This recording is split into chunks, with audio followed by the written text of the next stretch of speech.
नमस्कार, ये आकाशवाणी शिमला है। अब आप राकेश शर्मा से प्रादेशिक समाचार सुनिए। पहले आज के मुख्य समाचार। प्रदेश मंत्रिमंडल ने गृह रक्षकों के 700 पद भरने को दी मंजूरी। 2 वर्ष का अनुबंध कार्यकाल पूरा करने वाले पंचायत सचिव होंगे नियमित। केंद्रीय मंत्री मनसुख मांडविया ने काला अम्ब में 30 बिस्तरों वाले ESIC अस्पताल का किया उद्घाटन। लोकमाता अहिल्याबाई होलकर की 300वीं जयंती के उपलक्ष्य में प्रदेश भर में लगभग 550 कार्यक्रम आयोजित। प्रदेश भाजपा ने राज्य सरकार पर विमल नेगी मौत मामले में दोषियों को बचाने का लगाया आरोप। और शिमला का अंतर्राष्ट्रीय ग्रीष्मोत्सव कल से। अब समाचार विस्तार से। प्रदेश मंत्रिमंडल ने गृह रक्षकों के 700 पद भरने को मंजूरी दी है। शिमला में आज मुख्यमंत्री सुखविंदर सिंह सुक्खू की अध्यक्षता में हुई मंत्रिमंडल की बैठक में ये निर्णय लिया गया। इसके अलावा इस वर्ष 31 मार्च तक 2 वर्ष का अनुबंध कार्यकाल पूरा करने वाले पंचायत सचिवों की सेवाएं नियमित करने का निर्णय भी लिया गया। उद्योग मंत्री हर्षवर्धन चौहान ने पत्रकारों को मंत्रिमंडल की बैठक में लिए गए निर्णयों की जानकारी देते हुए बताया कि रेरा के कार्यालय को शिमला से धर्मशाला स्थानांतरित किया जाएगा। उन्होंने कहा कि बैठक में दिसंबर में होने वाले पंचायती राज चुनावों में नए सिरे से आरक्षण रोस्टर लागू करने को भी मंजूरी दी गई। वो कैबिनेट ने आज 700 पोस्टें जो है होमगार्ड वो नई स्वीकृत की है। और आज कैबिनेट ने ये भी फैसला किया है कि हमारे सरकारी हॉस्पिटल्स है, विशेष करके मेडिकल कॉलेजेस हैं और हमारे जो पावर प्रोजेक्ट्स है जहाँ पे प्राइवेट सिक्योरिटी हायर की गई है, वहाँ पे जो है होमगार्ड्स के लोगों की जो है सेवाएं ली जाएंगी, ताकि जो जॉब की अपॉर्चुनिटीज हैं हमारे होमगार्ड के जवान को जो ज्यादा मिले। जिला परिषद काडर के हमारे पंचायत सेक्रेटरीज थे जिनका कार्यकाल 2 साल के करीब हो चुका था और वो कॉन्ट्रैक्ट पे थे, उनको आज कैबिनेट ने रेगुलराइज करने का फैसला लिया है। ये कोई लगभग 200 के करीब जो है ऐसे पंचायत सेक्रेटरीज हैं। केंद्रीय श्रम व रोजगार मंत्री मनसुख मांडविया ने आज सिरमौर जिला के काला अम्ब में 30 बिस्तरों वाले ESIC अस्पताल का उद्घाटन किया। इसके निर्माण पर लगभग 100 करोड़ रुपए की लागत आई है। मांडविया ने कहा कि इस अस्पताल के माध्यम से 1 लाख से अधिक लोगों को चिकित्सा सुविधा मिलेगी। उन्होंने बताया कि भविष्य में इसे 100 बिस्तरों वाले अस्पताल के रूप में विकसित किया जाएगा। केंद्रीय मंत्री ने कहा कि स्वास्थ्य क्षेत्र में केंद्र सरकार ने कई क्रांतिकारी निर्णय लिए हैं और करोड़ों लोगों को आयुष्मान भारत योजना का लाभ मिल रहा है। यहाँ 30 बेड की अस्पताल का निर्माण हुआ। इन आने वाले दिनों में ये अस्पताल 100 बेड की बनेगी और आवश्यकता होगी तो उसको और बड़ी की जाएगी। मोदी जी ने फैसला करा कि ESIC की 200 से अधिक बेड वाली सभी अस्पताल मेडिकल कॉलेज चालू करना। लेकिन ये हमारे देश की श्रम शक्ति का सम्मान है, जिसकी मेहनत से, जिसके परिश्रम से यही हमारी श्रम शक्ति है। सरकार के सहयोग से यहाँ कोई हेल्थ इंफ्रास्ट्रक्चर खड़ा हो रहा हो, सुविधा हो रही हो, आप सबकी ओर से मैं राज्य सरकार को विनती करना चाहूंगा, प्रार्थना करना चाहूंगा।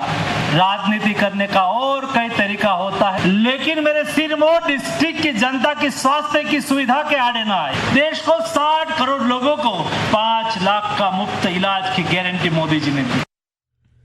सांसद सुरेश कश्यप और प्रदेश भाजपा अध्यक्ष राजीव बिंदल भी इस मौके पर मौजूद रहे। प्रदेश की मुख्य निर्वाचन अधिकारी नंदिता गुप्ता ने कहा है कि भारत निर्वाचन आयोग की नई पहलों को प्रदेश में प्रभावी ढंग से लागू किया जा रहा है। उन्होंने आज कुल्लू में एक बैठक में बताया कि मतदाताओं के हितों को ध्यान में रखते हुए एक मतदान केंद्र पर अधिकतम 1200 मतदाताओं की संख्या तय की गई है। बहुमंजिला इमारतों और घनी कॉलोनियों में अतिरिक्त मतदान केंद्र स्थापित किए जाएंगे। पुण्यश्लोक लोकमाता अहिल्याबाई होलकर की 300वीं जयंती के अवसर पर भाजपा द्वारा 21 से 31 मई तक विभिन्न कार्यक्रमों का आयोजन किया गया। आज पालमपुर में आयोजित समापन समारोह में महिला मोर्चा की प्रदेश अध्यक्ष वंदना योगी ने मुख्य रूप से शिरकत की। उन्होंने कहा कि पुण्यश्लोक लोकमाता अहिल्याबाई होलकर ने समाज सुधारों पर विशेष ध्यान दिया और विधवाओं के उत्थान के लिए अहम कदम उठाए।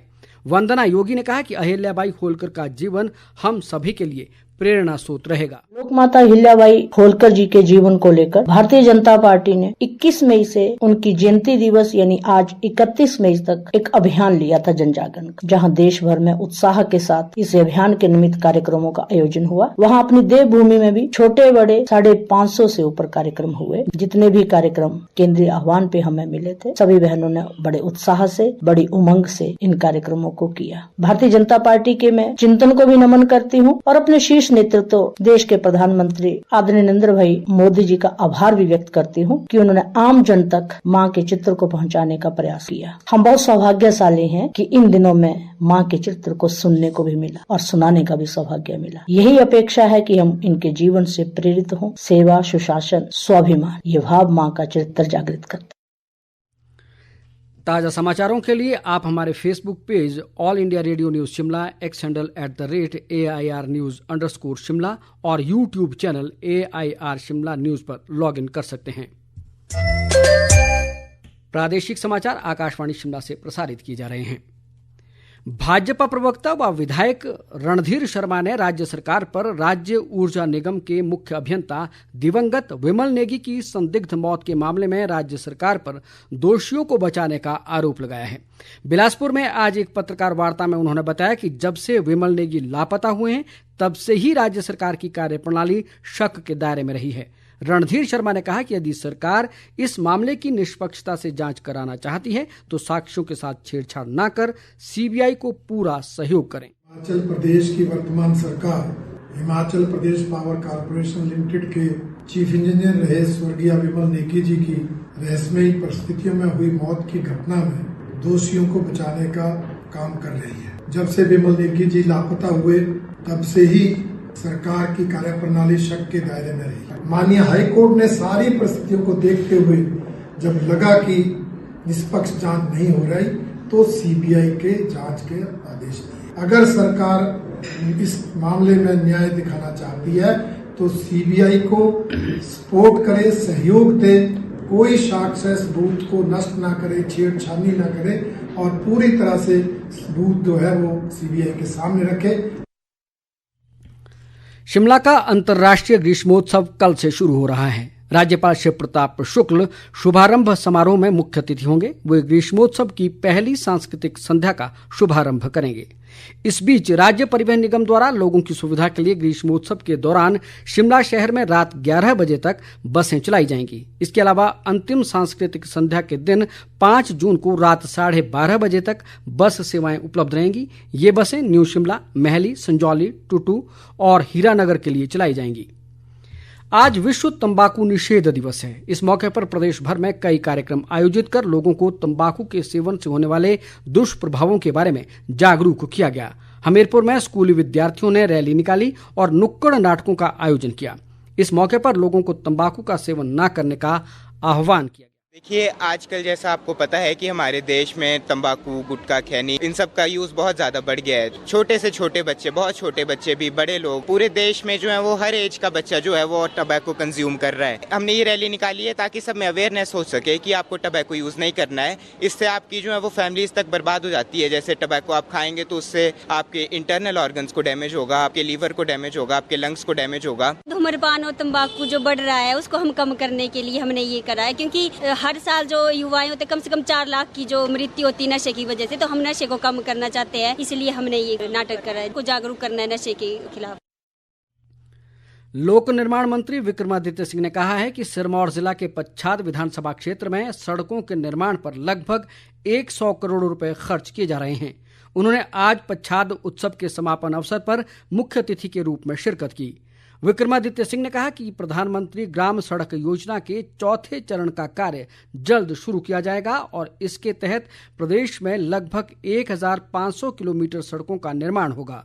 लोक निर्माण मंत्री ने उत्सव में भाग लेने वाली विभिन्न खेल स्पर्धाओं की विजेता टीमों को पुरस्कार भी बांटे। राज्य सरकार ने प्रदेश में सभी व्यावसायिक वाहनों में कूड़ादान रखना अनिवार्य किया है। इसे लेकर अधिकारियों द्वारा वाहन चालकों को जागरूक किया जा रहा है। सोलन में आज मोटर वाहन निरीक्षक जतिन मेहता ने गाड़ियों की पासिंग के दौरान वाहन चालकों से गाड़ियों में डस्टबिन रखने को कहा। उन्होंने बताया कि राज्य सरकार के आदेश पर सभी व्यावसायिक वाहनों में कूड़ादान रखना जरूरी है, अन्यथा चालान काटा जाएगा। कमर्शियल व्हीकल में जो अभी हमारी गवर्नमेंट ने जो डस्टबिन, जो गार्बेज बिन हमारा जो कंपल्सरी किया है, उसको हम मद्देनजर रखते हुए सारी ई गाड़ियों में उन सबको लगाने के लिए हमने सबको अपनी तरफ से उनको हिदायत दी है कि सभी प्लीज अपने डस्टबिन गाड़ियों में रखें, क्योंकि इसका जो हमारा चालान है वो भी बहुत ज्यादा है। तो इसलिए मेरा सभी से यही आग्रह है, कमर्शियल व्हीकल जितनी भी है, चाहे वो टैक्सी है, चाहे वो ऑटो है, चाहे वो ट्रक्स है, बसेज है, वो सभी अपनी गाड़ियों में डस्टबिन का जो है वो जरूरी रखें वहाँ गाड़ियों में। अंत में मुख्य समाचार एक बार फिर। प्रदेश मंत्रिमंडल ने गृह रक्षकों के 700 पद भरने को दी मंजूरी। 2 वर्ष का अनुबंध कार्यकाल पूरा करने वाले पंचायत सचिव होंगे नियमित। केंद्रीय मंत्री मनसुख मांडविया ने काला अम्ब में 30 बिस्तरों वाले ESIC अस्पताल का किया उद्घाटन। लोकमाता अहिल्याबाई होलकर की 300वीं जयंती के उपलक्ष्य में प्रदेश भर में लगभग 550 कार्यक्रम आयोजित। प्रदेश भाजपा ने राज्य सरकार पर विमल नेगी मौत मामले में दोषियों को बचाने का लगाया आरोप। और शिमला का अंतर्राष्ट्रीय ग्रीष्म महोत्सव कल से।